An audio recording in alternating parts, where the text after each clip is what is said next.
Because I just want to think for a few minutes now to just briefly think about what it is that makes Christmas so special and why it is such a time of celebration.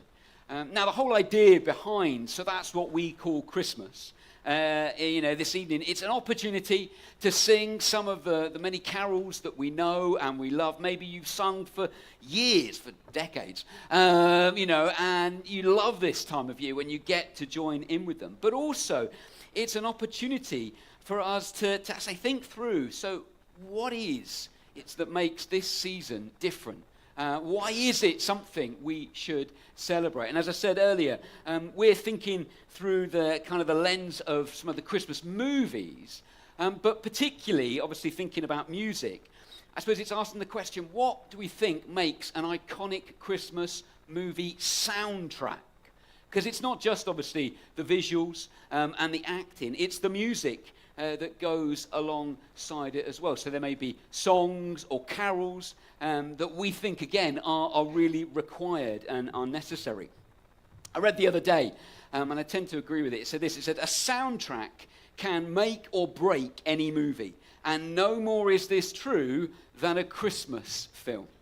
It's a fine line to tread. Too cheesy, and you cheapen the story. Too Christmassy, not Christmassy enough, and you'll miss the festive spirit entirely.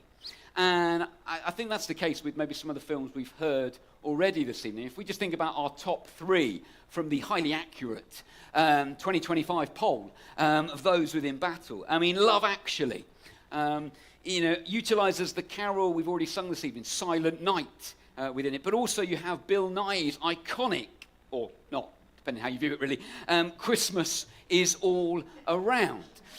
Then you have Elf.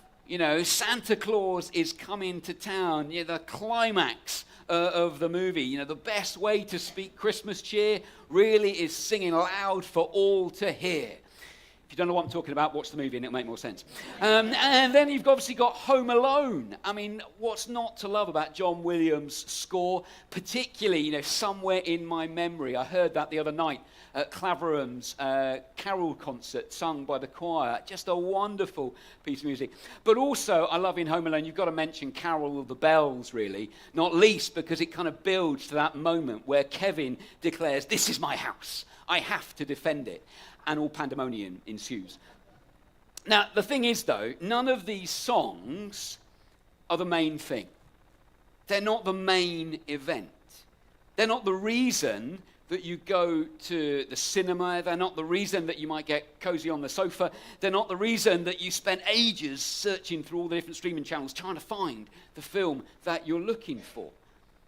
What is more, yes, you might hear one of these songs I've just mentioned, and it might kind of remind you of a movie. It might kind of even bring certain scenes or certain quotes to mind. It might take you back to moments years ago, cause memories to resurface that you genuinely forgot that you had. Maybe it transport you back to that first time you saw that particular movie in a particular place, maybe with a particular person. You could listen to John Williams' score of Home Alone on repeat the entire year, to the extent that when you get to your Spotify Unwrapped, it's all that you've listened to. But still, listening to the music is only part of it. And if you don't actually go and watch the movie, if you don't actually sit down and enjoy it, you're missing out. You're missing something vital, something key, something essential in terms of what is on offer. And you see, the thing is, I believe the same is true when it comes to the Christmas story that we read in the Bible. It's a story maybe that we're very familiar with. Maybe, we've played our part in retelling it at one time or another, within a school nativity play. I was reminded this week of the fact that I famously played a star boy in my reception nativity. I have no idea what a star boy is. I think it's one of those roles where kind of a teacher obviously needs, we've got more kids than parts. We can only have 17 shepherds. We've got to do something else here. Let's add something. But what again is it something that we just dip into this time of year without truly engaging in it? Or at least kind of taking the time to think it through and to ask, is there more to this? I wonder what impact it could have on my life. You know, the Christmas story that took place all those years ago, part of it we heard read earlier on, you know, I passionately believe it's not something that we should just glance at. Or we should just kind of go, oh, that's a cute little image for a Christmas card. Or for some sort of tableau. Or that we should just consign to a few days each year as being relevant for them. Or maybe it's just the content for a script that's just going to stress teachers and parents out as they try and organize these kids as they dress up and reenact different parts within it. I genuinely believe it has eternal significance for us all. I genuinely believe it is of the utmost importance. Now, why do I stand here this evening, and why do I say that? I say that because I believe it's true. I believe it's true because that's what I read in the Bible, and that's what I've come to experience in my own life as I've lived it. You know, I believe Jesus came to rescue us, to offer us hope and the opportunity to know God, our Creator, both now and forevermore. You know, that's what Jesus came to do. That's why he came for us all. There's a bit in the Bible, the Gospel of John, the second half of the Bible, the New Testament, there's 4 Gospels, which tell us the stories, or some of the stories, of the things that Jesus got up to when he was here on earth. And in John chapter 1, verse 14, it says, "The Word became flesh and made his dwelling among us." Word, there, the word, could get a bit confusing, is basically a description of Jesus. In the Message, which is the Bible kind of translated into contemporary language, it says this, it says, "The Word became flesh and blood and moved into the neighborhood." I love that translation of how it describes what Jesus did in coming to earth. I mean, basically, it means that this is when God took on flesh, became a human being, that little baby in the manger. This infinite life who created all that we know, found in that small infant child, who came with one purpose, and that was to save us all. You know, I've got a t-shirt that I might wear on Christmas Day. I think I may have worn it last Christmas Day. I didn't wear it this morning for our children's Christmas celebration event we had here. I wasn't sure if it was appropriate. Because it's got a picture of a nativity on the front, but it then says, "Spoiler alert, he dies." And I was like, not sure if that's really the right tone we want to strike. On the back, to be fair, it does say, "and rose again." So it does give the whole story. Just if they only see the front and then run a mile, as a minister, it's not really what I want to go for. The thing is, though, he did. He came as a baby, yes, but he came not to stay as a baby. He came to grow into a man, ultimately one day to die on that cross, to save the entire world, to stand in the gap, if you will, to pay the price, our price, for our disobedience of choosing to live our way, not God's way. Now, for all the uncertainty in life, and maybe, and we'll have a discussion later on, there's a lot of things we think are uncertain in life. There are some things I think, we can be pretty certain about. Firstly, life will be tough. Sorry, it will be if you're not aware of that. It will have its ups and downs, won't it? There'll be those really good days, but there'll also be really rubbish days when it all just falls apart and it doesn't work and just doesn't seem to be going together. And the thing is, following Jesus doesn't change that.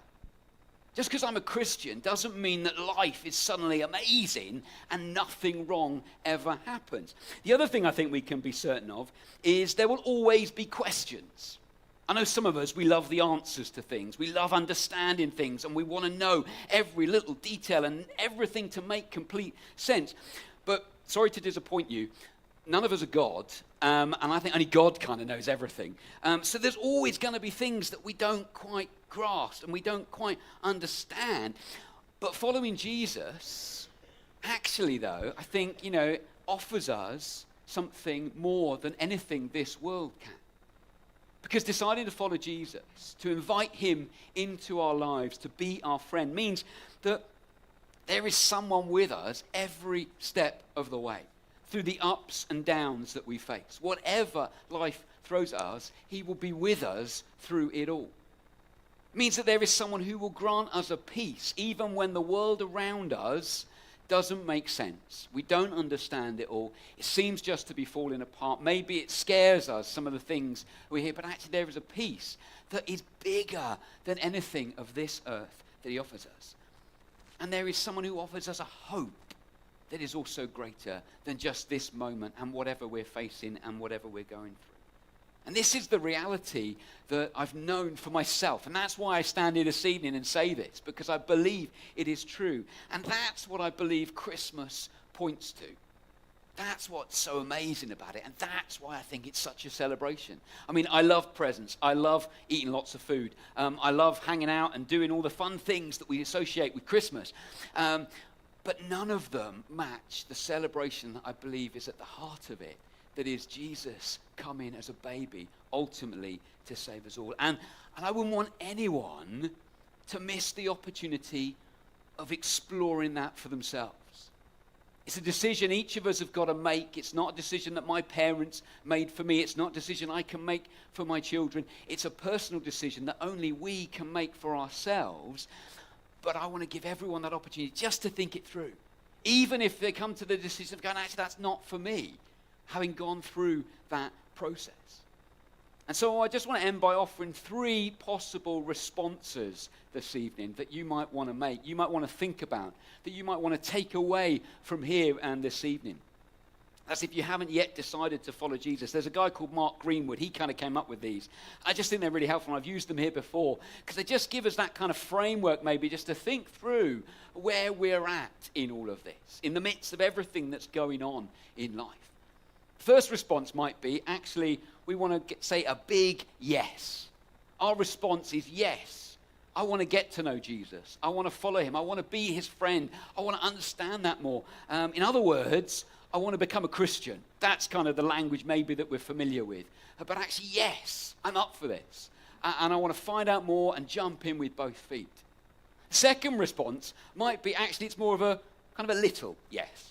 It's not the big yes of jumping in with both feet, but it's actually, yes, I want to intentionally decide to look into this a bit more, to ask some more questions, to find out what it's all about, and actually kind of, purposely decide to find out who God is, and actually what difference he could make in his life. It's not a big yes, it's a little yes. I just want to find out a bit more.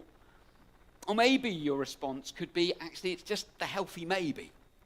It's not the big yes of jumping in with both feet. It's not the little yes of going, well, kind of, I want to find out more and explore. It's just that healthy maybe of going, I'm willing to kind of remain open-minded. I'm not going to run after this and chase after it, but I'm okay, maybe there's something in this. And maybe that's where you're at this evening. Not completely turning away, but just going, possibly. I wonder what your response this evening might be. Whatever your favorite Christmas movie is, whether you get to watch it once, twice, 3 times, or not at all over the coming days, there is a story that is woven across space and time, that is God's story of love, which he invites every single one of us to join him in. And that invitation is there before you too. Let me pray. And if you agree, then at the end, I just invite you to say amen. It's just another word for saying, I agree with what you've just said. But let's talk to God now. God, I want to thank you for the story of Christmas. I want to thank you for the story of your son, Jesus, and his birth, and the love that was demonstrated through it. Thank you that whatever goes on in life, there is hope that you offer. Help us to think through what that means for us. Would you guide us? Would you prompt us? Would you challenge and encourage us? Be with us and bless us, I pray. Amen.